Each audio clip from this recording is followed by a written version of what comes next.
সে 4 দিন থেকেই অমানবিকভাবে মারধর করে তার পরিবারের সামনে। তার পরিবার তাকে বাধা দিতে আসলে সে তাদেরকেও মারধর করে। তারাও আমাকে সবাই কোনোভাবে আমাকে ফিরাইতে পারতো না তার বাসায়। যখন নিজে সেভ হতে চাই, আমি বাঁচতে চাই।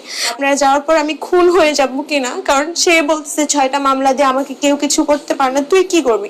লায়লা তোর থেকে অনেক পাওয়ারফুল, তুই কি, তোর কি আছে? তোর কোনো যোগ্যতা নাই, তুই আমাকে কিছুই করতে পারবি না। আমার সংসারটা ভাঙিয়ে আমার লাইফ পার্টনারকে তুমি ছিনাই নিয়ে গেছো, সেটা টাকার লোভে হোক বা যেটাতেই হোক। প্রথমত আমার তো কোনো দোয়া থাকবে না, আমার বদদোয়া থাকবে, অভিশাপ থাকবে। সেই সংসার কোনোদিনও সুখের হবে না, সেই সংসার কোনোদিনও টিকবে না, এটা আমি বলে রাখলাম। অবশেষে লায়লার কথাই সত্যি হলো।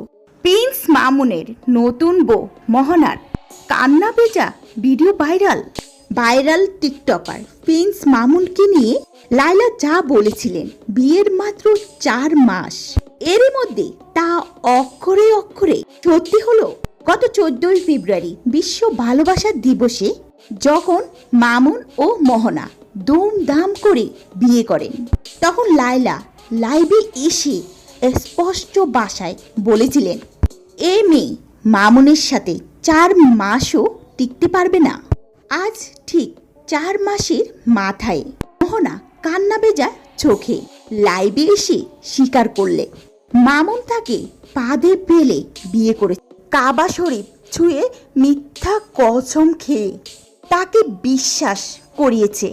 এখন মোহনাও লায়লার মতো মামুনের বিরুদ্ধে শারীরিক নির্যাতন, মাদক সেবন ও ব্ল্যাকমেল অভিযোগ এনে ডিভোর্স ছাড়ছেন।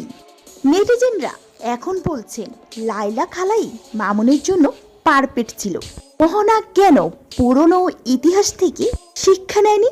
তো ভিউয়ার্স, এই বিষয়টি নিয়ে আপনার মতামত কি? অবশ্যই ভিডিওটি নিচে কমেন্ট সেকশনে আমাদের সাথে শেয়ার করুন।